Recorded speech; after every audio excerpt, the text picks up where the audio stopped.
नमस्कार, आप देख रहे हैं एनबी न्यूज और मैं हूं आपके साथ योगेश पांडे। स्वागत है आपका स्वर्णिम मध्य प्रदेश छत्तीसगढ़ में। छत्तीसगढ़ के मुख्यमंत्री भूपेश बघेल ने प्रधानमंत्री नरेंद्र मोदी को पत्र लिखा है और इस पत्र में उन्होंने वर्तमान जीएसटी अनुदान व्यवस्था को अगले 10 साल तक जारी रखने का अनुरोध किया है। उन्होंने लिखा है कि 29 दिसंबर 2021 को केंद्रीय बजट 2022-23 से पूर्व हुई चर्चा में छत्तीसगढ़ समेत कई राज्यों ने चिंता व्यक्त की थी और जीएसटी क्षतिपूर्ति अनुदान को 5 साल के लिए बढ़ाने का अनुरोध किया था। सीएम बघेल ने पत्र में लिखा है कि छत्तीसगढ़ जैसे उत्पादक राज्यों के लिए यह एक बड़ा आर्थिक नुकसान है। बघेल ने पत्र में लिखा है कि उत्पादक राज्य होने के नाते देश की अर्थव्यवस्था के विकास में हमारा योगदान उन राज्यों से कहीं अधिक है जो वस्तुओं और सेवाओं के अधिक उपभोग के कारण जीएसटी पर प्रणाली से लाभान्वित हुए हैं।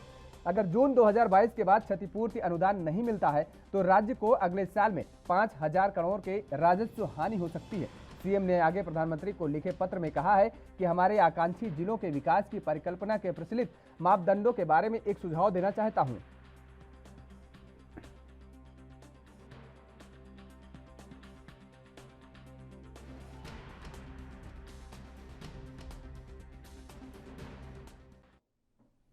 उधर छत्तीसगढ़ में बालोद के ग्राम भैंसबोड़ में मुख्यमंत्री सामूहिक कन्या विवाह हुआ। सामूहिक कन्या विवाह में 22 जोड़े फेरे लेकर एक दूजे के हुए। बता दें कि वर वधुओं का विवाह वैदिक रीति रिवाज से हुआ। विवाह समारोह मानिकपुरे पनिका समाज में आयोजित किया गया। कार्यक्रम में महिला बाल विकास मंत्री अनिला भेड़िया शामिल हुई और नव दंपति जोड़ों को सुखमय दाम्पत्य जीवन के लिए अपना आशीर्वाद दिया। इस मौके पर उन्होंने कहा कि मुख्यमंत्री सामूहिक कन्या विवाह योजना शासन की महत्वाकांक्षी योजना है।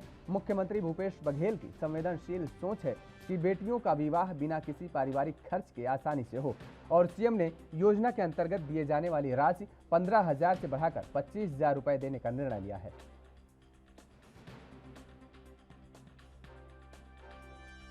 आज हमारे रौंडी ब्लॉक का पूरा जिला स्तरीय पेनका समाज के सामाजिक कार्यक्रम था।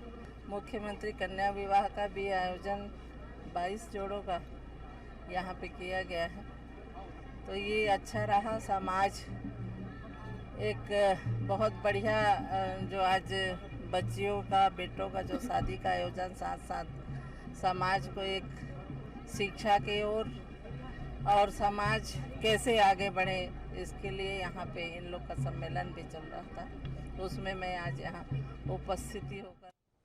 मध्य प्रदेश के दंगा प्रभावित खरगोन में लोगों को आवश्यक सामान खरीदने के लिए कर्फ्यू में 2 घंटे की ढील दी गई। खरगोन के जिलाधिकारी अनुग्रह पी ने कहा कि रामनवमी समारोह के दौरान शहर में दंगे भड़कने के बाद रविवार शाम को लगाए गए कर्फ्यू में शुक्रवार सुबह 10 बजे से दोपहर 12 बजे तक ढील दी गई है। जिले के प्रभारी पुलिस अधीक्षक रोहित काशवानी ने कहा कि शहर की कानून व्यवस्था की स्थिति नियंत्रण में है और आगे स्थिति के आधार पर कर्फ्यू में और ढील दी जाएगी। काशवानी ने कहा कि हिंसा के सिलसिले में अब तक 41 मामले दर्ज किए गए हैं और 144 लोगों को गिरफ्तार भी किया गया है। बता दें कि रविवार को खरगोन में रामनवमी के जुलूस पर पथराव के बाद आगजनी और हिंसा की घटनाएं हुई थी। हिंसा के दौरान पुलिस अधीक्षक सिद्धार्थ चौधरी को पैर में गोली भी लगी थी। चौधरी के अवकाश पर होने से आकाशवाणी को कार्यवाहक एसपी नियुक्त किया गया है। आज हम लोगों ने रिलैक्सेशन दिया था जिसमें महिला और पुरुष दोनों को छूट दी गई थी और कुछ अतिरिक्त दुकानें भी इसमें खोली गई थी, जो कि काफ़ी सफलतापूर्वक रहा और किसी प्रकार की कोई अप्रिय घटना नहीं हुई, ना ही कोई प्रकार की कोई अफवाह फैली, सब शांतिपूर्वक निपटा है। इसके साथ ही अभी तक हम लोग 42 एफआईआर कर चुके हैं और 144 के करीब हम लोग अरेस्टिंग कर चुके हैं, जिसमें नामजद लोगों को भी हमने उठाना चालू कर दिया है। वीडियो फुटेज जो हमने सारी कलेक्ट की हैं प्राइवेट और सरकारी कैमराज से, उनका हम आइडेंटिफिकेशन और आकलन कर रहे हैं। एक पर्टिकुलर साइबर की टीम हमारी इसमें लगी हुई है जो लगातार उन वीडियोज़ का आकलन कर रही है और उसमें आज चेहरे पहचानने की कोशिश कर रही है। इन सभी अधिकारियों को हमने लगा के रखा है जो पहले इस क्षेत्र में रहे हैं, जिनको लोकल के लोगों की नॉलेज है, तो उसमें हम लगातार लगे। एक आनंद नगर से एक पॉइंट आया था जिसे पब्लिक के द्वारा एक बताया गया था, जिसमें हम लोग तुरंत मौके पे पहुंचे थे पूरे अमले के साथ, बट वहाँ ऐसा कुछ नहीं था, वो एक सरासर अफवाह थी और उसका मौके का भी मुआयना किया गया हम लोगों के द्वारा। वहाँ किसी प्रकार की कोई पथराव जैसी स्थिति अभी हमने आज 2 घंटे का छूट दिया है, जिसमें महिला और पुरुष दोनों को जो है बाहर आ सकते थे। अभी तक शांति का माहौल चल रही है। अगर ऐसे जो है कंटिन्यू होती है तो आगे का छूट के बारे में हम सोच सकते। सभी सभी लोगों से अनुरोध है, रूमर को जो है बिल्कुल बिलीव भी मत करिए और फैलाना भी नहीं है। ये हमने 144 के ऑर्डर में भी लिखा है और कठोर कार्रवाई की जाएगी। रमजान के चलते आज जुमे का दिन है, किस तरह की आज मैंने कल उन लोगों का, समुदाय का लीडर्स को भी बुला के हमने बात किया है। वो लोग स्वयं जो है ये फैसला किया है, वो कल जो है मास्क नहीं खोलने वाले हैं। निश्चित पहले दिन रामनवमी के जुलूस के दिन जिस तरीके से पुलिस की व्यवस्था होना चाहिए थी वो व्यवस्था नहीं थी। जिस घटना घटी पर्याप्त मात्रा में पुलिस बल हमारे पास होता था। टेरर फंडिंग की भी बात की जा रही है, क्या कुछ लगता है? ये प्रशासन को और पुलिस को देखना है, पुलिस का काम है जांच करे, और अगर ऐसी टेरर फंडिंग की व्यवस्था है तो पुलिस को पहले से अगर मालूम था। आप किस लिए आए थे? मैं तो खरगोन की जल्दी से जल्दी शांति बहाल हो, खरगोन का कर्फ्यू जल्दी से जल्दी समाप्त हो और खरगोन में। मध्य प्रदेश के खरगोन में रामनवमी को हुई हिंसा का सीसीटीवी फुटेज सामने आया है और इसमें देखा जा रहा है कि दंगाई पत्थरबाजी और तलवार लहराते दिखाई दे रहे हैं। ये सीसीटीवी फुटेज घाटी मार्ग मुल्लान वाड़ी जामा मस्जिद के ठीक पीछे वार्ड नंबर 13 का बताया जा रहा है। इसमें एक शख्स तलवार से गाड़ियों पर हमला भी करता दिख रहा है। वीडियो में देखा जा सकता है कि कुछ लोग जो अपना चेहरा ढके हुए हैं और उनके हाथों में तलवार है, कुछ पत्थरबाजी भी करते नजर आ रहे हैं। बता दें कि खरगोन में रामनवमी के अवसर पर निकली शोभा यात्रा पर कुछ लोगों ने पथराव किया था। आरोप है कि जब शोभा यात्रा मस्जिद के पास से गुजर रही थी तभी पथराव शुरू किया गया और इसके बाद से इलाके में माहौल तनावपूर्ण है। रामनवमी और उसके अगले दिन फैले हिंसा के मामले में अब तक करीब 100 आरोपियों को गिरफ्तार किया जा चुका है।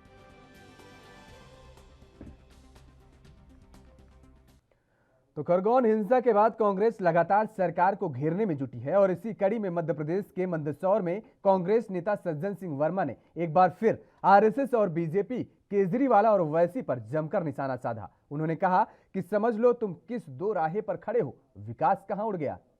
हमारी पार्टी का भी जिक्र किया है, तीनों मिला लेते हैं। हाँ, तीनों मिलाना ही पड़ेगा क्योंकि एक दूसरे के अंग में, तो केजरीवाल को भी कहता हूँ कि वो भी एक अंग है इसका, लेकिन अभी आईएमआई तक में सीमित हो। कांग्रेस की अब देखिए, मैं आईजी के सतत संपर्क में हूँ, इंदौर के राकेश गुप्ता के। अभी उनका हाथ जोड़ के कहना है कि भाई साहब अभी आप मत आइए। हमने प्रभारी मंत्री कमल पटेल है, उनको भी आने से रोक दिया क्योंकि अभी कर्फ्यू लगा है। बात सही है कि हम आग में घी डालने का काम करने नहीं जा रहे, हम आग को बुझाने जा रहे हैं। तो हमारी भूमिका तो दोनों वर्गों से हाथ जोड़ के यही रहेगी कि बीजेपी के इस षड्यंत्र में मत आओ। ये इसी तरह 75 साल और हिंदू मुसलमान खिलाती रहेगी। ये हमारी कार्रवाई करने, मांग करने से हमें कुछ भी नहीं मिलने वाला है। हम तो जनता को समझाना चाहते हैं कि समझ लो तुम किस दोराहे पे खड़े हो, विकास कहाँ उड़ गया। जो कांग्रेस ने विकास किया था, हवाई अड्डे, हवाई जहाज, रेलवे ट्रैक, LIC, ये सारा बीजेपी बेचे जा रही है। इसका विकास कहाँ है? इसका विकास यही है। 23 के मुद्दों में सब शामिल रहेगा। ये तो है, बिल्कुल हमारी कमेटी बन गई है। ये सारे मुद्दे तो रहेंगे ना, जो ज्वलंत मुद्दे हैं उनको तो रखना ही पड़ता है।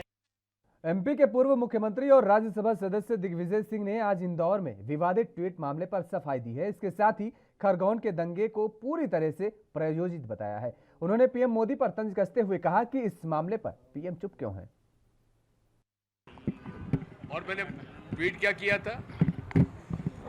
सवाल ही तो पूछे थे, क्या किसी पूजा स्थल पर बिना उनकी इजाजत के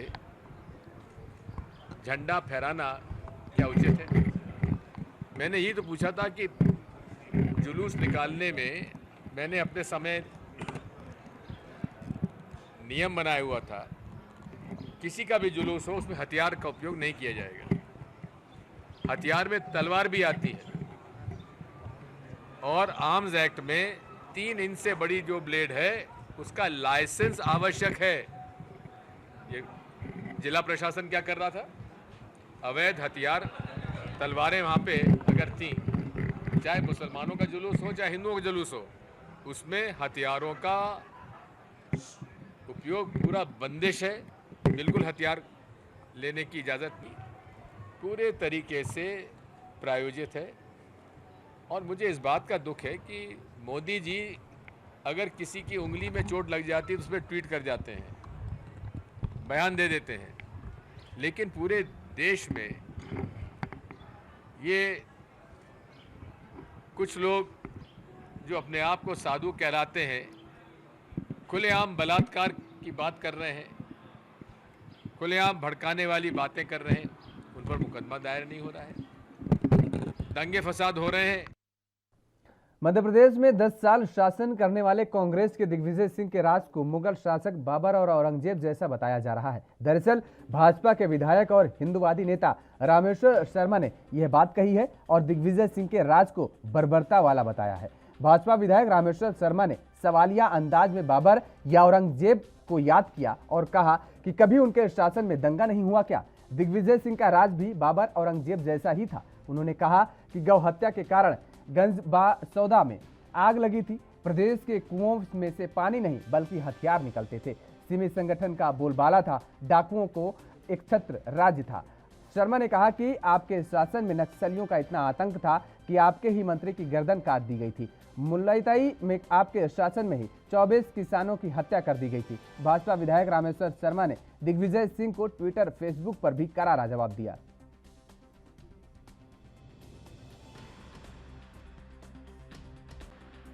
बाबर और औरंगजेब के राज में कभी दंगा सुना था क्या? दिग्विजय सिंह का राज बाबर और औरंगजेब के राज से कम था क्या? पर दिग्विजय सिंह जी तुम्हारे राज में गंजबासौदा जला था गोमाता की हत्या को लेकर। दिग्विजय सिंह जी आपके राज में कुएं में पानी नहीं निकलता था, हथियार निकलते थे। दिग्विजय सिंह जी आपके राज में सिम्मी के आतंक का बोलबाला था। दिग्विजय सिंह जी आपके राज में डाकुओं का एक क्षेत्र राज था। दिग्विजय सिंह जी आपके राज में आपके ही मंत्री की गर्दन काट दी थी नक्सलाइट ने। दिग्विजय सिंह जी आपने ही 24 किसानों को मुल्ताई में गोली से भून दिया था। इसलिए दिग्विजय सिंह जी आपका राज। मध्य प्रदेश की बड़वानी पुलिस ने 10 अप्रैल को शहर में हुई झड़पों के बाद दंगा और आगजनी के आरोप में 3 लोगों के खिलाफ एफआईआर दर्ज की है। खास बात यह है कि तीनों आरोपी 1 महीने पहले यानी 11 मार्च से जेल में बंद हैं। रामनवमी के दिन हुई हिंसा के बाद जिला प्रशासन ने कई घरों को भी ध्वस्त कर दिया और इनमें से एक घर शहबाज का भी है जो 11 मार्च से जेल में बंद है। झड़पों के बाद 10 अप्रैल को 2 मोटरसाइकिलों को आग लगाने के आरोप में जिन 3 पर मामला दर्ज किया गया है उनकी पहचान शाहबाज, फकरूर और रफूफ के रूप में हुई है। तीनों के खिलाफ आईपीसी की धारा 307 के तहत हत्या के प्रयास के मामले में 5 मार्च को एफआईआर दर्ज की गई थी। और खास बात यह है कि जिस थाने में हत्या के प्रयास का मामला दर्ज किया गया था उसी थाने में दंगा करने का मामला दर्ज किया गया है। सब हमारा सामान भी सब तितर बितर कर दिया और मेरा बच्चे का तो कहीं से कहीं तक कुछ था ही नहीं, वो तो अंदर था। ये पुलिस ने पूछना चाहिए उस पर क्यों एफआईआर करी। कितने समय से अंदर है? वो करीब एक महीना 1.25 महीना हो गया है। क्या नाम है आपके लड़के का? शाहबाज। अच्छा, किस मामले में अंदर है जेल में? ये आपसी झगड़े में गया। कब से है? एक महीना 1.25 महीना हो गया करीब। तो क्या पुलिस ने भेजा झगड़ा करने के लिए? और किस वजह से उसका नाम आया? क्या गुनाह करा था उसने? अभी आपको जानकारी मिली कि शाहबाज के ऊपर दूसरा केस और डाल दिया? हाँ, वो डाल दिया है। तो वही पुलिस से पूछना है कि उसको किसने बाहर कहा था। पुलिस किस आरोप में अभी एफआईआर हुई आप लोगों को मालूम है? हाँ, शाहबाज। और एमपी के गृह मंत्री डॉक्टर नरोत्तम मिश्रा के जन्मदिवस पर उनके निवास पहुंचते ही दतिया वासियों व समर्थकों ने उनका फूल मालाओं से जमकर स्वागत किया। नरोत्तम मिश्रा के जन्मदिवस पर आज एमपी में उनके समर्थकों द्वारा जगह जगह केक काटे जा रहे हैं। प्राचीन खैरी माता मंदिर पर समर्थकों द्वारा भंडारे का भी आयोजन किया गया है। इस दौरान जगह जगह उनके स्वागत कार्यक्रम से उनके समर्थकों का भरपूर प्रेम देखने को मिल रहा है।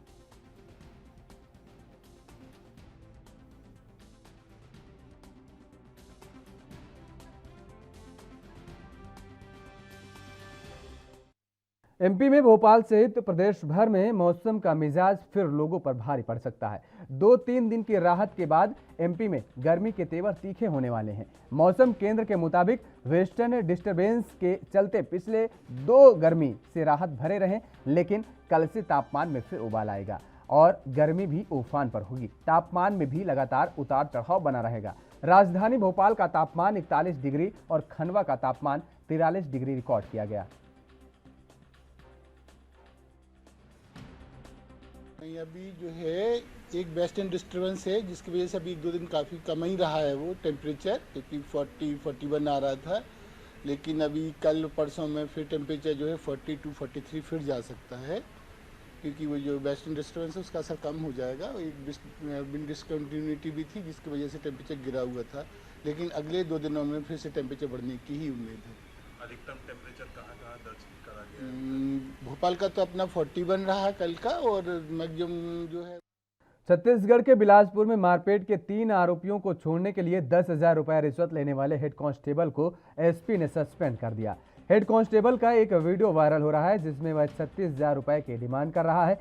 वीडियो में हवलदार बोल रहा है कि 15,000 रुपए में 8,000 टीआई को देना पड़ेगा और 1,000 मुंशी मददगार को देना पड़ेगा, 2,000 रुपए बाजू में बैठने वाले को देना पड़ेगा, मेरे लिए बचेगा सिर्फ 4,000 रुपए। यह वीडियो चकरभाठा थाने का है। बता दें कि 8 अप्रैल को चकरभाठा क्षेत्र के बोरसरा गांव में मेले का आयोजन किया गया था और जहां पर 2 पक्षों के बीच विवाद और मारपीट हो गई।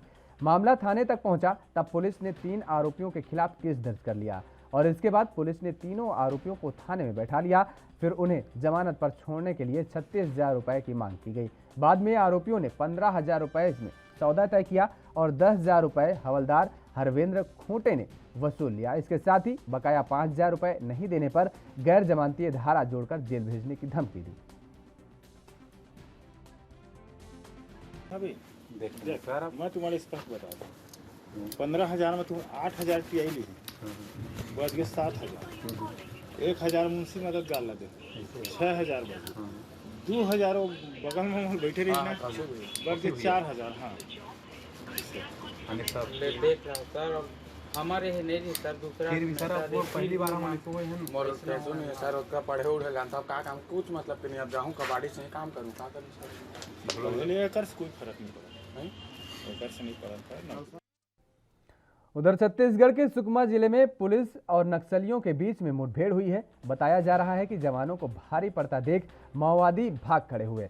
इधर जिले के एक नक्सल प्रभावित गांव में माओवादियों ने गुरुवार की रात आईईडी ब्लास्ट पर पुलिस को ध्वस्त करने की कोशिश की। हालांकि पुल को ज्यादा नुकसान नहीं पहुंचा और दोनों ही मामले में जिले के अलग अलग थाना क्षेत्र की जानकारी के मुताबिक जवानों को सूचना मिली थी कि किस्टाराम के पोटकपल्ली इलाके में भारी संख्या में माओवादी की संख्या मौजूद है। मुखबिर की इसी सूचना के आधार पर सुबह कोबरा 208 बटालियन के जवान सर्चिंग पर निकले थे।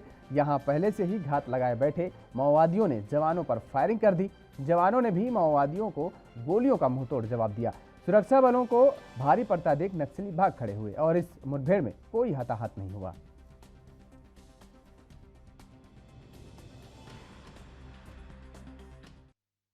मध्य प्रदेश के रीवा जिले में महिलाओं के साथ अत्याचार के मामले लगातार बढ़ते चले जा रहे हैं। कुछ ऐसा ही रीवा जिले से एक बार फिर से शर्मसार कर देने वाला मामला सामने आया है, जहां अपने भाई के साथ वापस लौट रहे 2 लड़कियों के साथ गैंगरेप की घटना को गांव के ही युवकों ने अंजाम दिया। वहीं लड़की ने थाने में पहुंचकर पूरी घटना बताई। इसके बाद पुलिस अधीक्षक के नेतृत्व में टीम बनाकर आरोपियों की तलाश शुरू कर दी गई, जिसमें से 7 आरोपी पुलिस की गिरफ्त में आ चुके हैं। और इस मामले में एएसपी ने बताया कि बच्चियों ने अपने माता पिता के साथ थाने जाकर केस कराया था। पुलिस ने जिस नाबालिग को पकड़ा है उसने दूसरे आरोपियों के नाम बता दिए हैं और इसके अलावा कुछ संदेहियों को भी हिरासत में लेकर पूछताछ की जा रही है। परसों रात की बात रही है, बच्चियां थीं, एक उसमें बालिग है और एक नाबालिग बच्ची है। वो मेले गई थी अपने रिश्तेदार, एक मामा लगता है उनका और एक भाई लगता है रिश्ते का। उन लोगों के साथ में मेले से जब वापस आ रही थी रात में करीब 8 बजे के आसपास बताया गया, तो साथ में मेले में उनके पड़ोस के ही गांव के कुछ लड़के थे जिन्होंने उनका पीछा किया और उन बच्चियों को रास्ते में रोककर उनके साथ इस तरह की हरकत की, जिसकी रिपोर्ट पर से पुलिस ने तत्काल प्रकरण पंजीबद्ध कर लिया है। और जो लोगों ने हुलिया बताया था बच्चियों ने, क्योंकि बच्चियां पहचानती नहीं थी, अज्ञात थे, और उनके साथ जो भाई और रिश्तेदार थे वो भी नहीं इस बात को जानते थे और उसमें से कुछ मारपीट भी हुई थी। मारपीट के कारण से वो बच्चे भाग गए थे वहाँ से स्पॉट से। इस रिपोर्ट पर से पुलिस ने बच्चों की तरफ से 376D और पॉक्सो तरफ प्रकरण पंजीबद्ध कर लिया है। साथ ही तत्काल टीम बनाकर पुलिस अधीक्षक के द्वारा उन अज्ञात आरोपियों की पतासाजी के लिए लगा दिया गया था, जिसमें से पुलिस ने करीब अभी तक 6-7 लोगों को तो अभिरक्षा में लिया हुआ और पुलिस पूछताछ भी कर रही है। मामले को गंभीरता से लेते हुए इसकी सतही जांच की जा रही है। इसमें कितने आरोपी बताए जा रहे हैं? बच्चों की तरफ 5 आरोपी बताए गए थे, अज्ञात थे सभी, और अभी पुलिस के द्वारा 5 तो पकड़े ही गए हैं और उनसे पूछताछ करके आगे भी जो आरोपी बता रहे हैं उनके साथ जो लोग थे उनमें से कुछ लोगों ने घटना कारित की है, कुछ ने घटना कारित नहीं की है, और आरोपियों में से एक युवती पक्ष की तरफ। और छत्तीसगढ़ के सरगुजा क्षेत्र में इन दिनों भीषण गर्मी पड़ रही है। इसके कारण जिले के कई गांव में जल संकट गहराता जा रहा है। गांव के हैंडपंप, कुआं, तालाबों का जल स्तर तेजी से घट रहा है। लोग किसी तरह दूर दराज से पानी लाकर अपनी प्यास बुझाते हैं, लेकिन इसी कड़ी में जामा गांव के लोगों ने अपनी प्यास बुझाने के लिए क्या कर दिखाया है वो आपको सुनवाते हैं। सर, हम लोग इस पानी को तो हम लोग बहुत मेहनत से ला रहे हैं पानी को। पहले तो पानी हम लोग छोटा सा कुआं था, कुआं से पी रहे थे, लेकिन हैंडपंप बना तो हैंडपंप से, लेकिन हैंडपंप से तो हम लोग का 8 महीना लगभग हो रहा है कि हैंडपंप से पानी नहीं निकल रहा है, ना इसको कोई ध्यान नहीं दे रहे हैं इधर। क्या लगता है क्या होना चाहिए आपको? बरसात के दिनों कैसे परेशानी का सामना करना पड़ता है? सर, बरसात में तो अगर ये हाल रहेगा तो हम लोग को तो बहुत परेशानी करना पड़ेगा। जैसे कि अभी जैसे तैसे हम लोग को ये पाइप की तरह से हम लोग पी ले रहे हैं पानी को, लेकिन बरसात में तो जहाँ से हम लोग को पानी भी गंदा आएगा और हम लोग पियेंगे उस भाई तबीयत भी खराब हो जाएगा। क्या चाहते हैं? हम लोग यही चाहते हैं कि जल्द से जल्द बोरिंग को बनवा दें और नल जल योजना से हम लोग को जल्दी चालू करवा के हम लोग को पानी दें। मेरे गांव ये जामा, खास जामा है, और यहाँ पानी की सुविधा हम लोग को अपने से खुद से किए हैं। पानी इसको जो आ रहा है पाइप में, इसको हम झरना से लेके आ रहे हैं, और जो हैंड पंप है वो भी तो उसको खोल के रख दिए हैं। जो नल जल योजना वाले आए थे बनाने के लिए, तो फिर उसको 7-8 महीना हो गया उसको खोल करके रख दिए हैं, और हम लोग के लिए पानी पीने के लिए बड़ी दिक्कत हो रही है। हम नाला का पानी पी रहे हैं हम लोग, और इसको अवगत हम लोग कई बार कराए थे, पर इसका मतलब ही कोई नहीं हो रहा है, कोई सुनता नहीं है यहाँ पे। तो आप लोग कितने किलोमीटर से पानी लेके आ रहे हैं? हम लोग इसको 1 किलोमीटर की दूरी से पानी ला रहे हैं। हम लोग पहाड़ के ऊपर से ला रहे हैं, जहाँ झरना निकल रहा है पानी वहीं से। कितना खर्चा लगा? तो इसमें खर्चा हुआ है हम लोग का 30,000 ऐसे हो गया है खर्चा।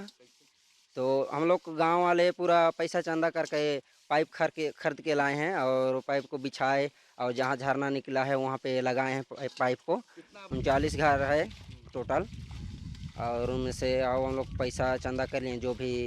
तो क्या आप क्या चाहते हैं, बोरिंग की सुविधा होनी चाहिए क्या? तो मैं चाहता हूँ कि बोरिंग का सुविधा होना चाहिए यहाँ पे, कहीं कि हम लोग बरसात के दिन में हम लोग को पानी जो नाला से आ रहा है उसमें उसको पिएंगे तो हम लोग को दिक्कत है कि बुखार या दस्त हो जाएगा, उल्टी दस्त। बच्चों के लिए अक्सर तो उल्टी दस्त ही होती है।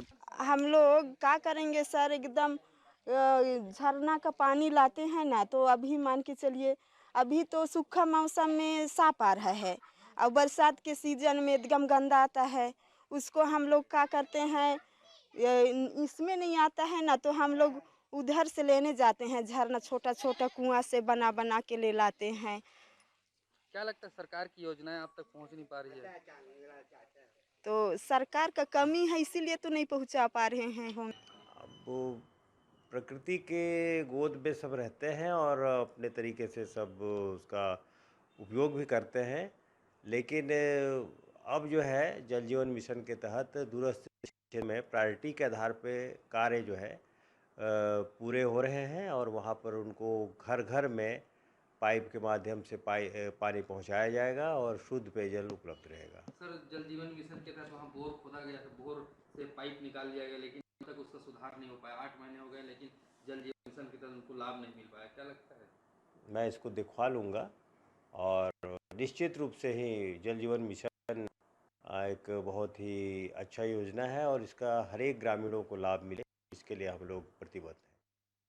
और स्वर्णिम मध्य प्रदेश छत्तीसगढ़ में फिलहाल मेरे साथ नहीं, देश और दुनिया की तमाम खबरों के लिए आप बने रहिए ANB न्यूज़ के साथ। नमस्कार।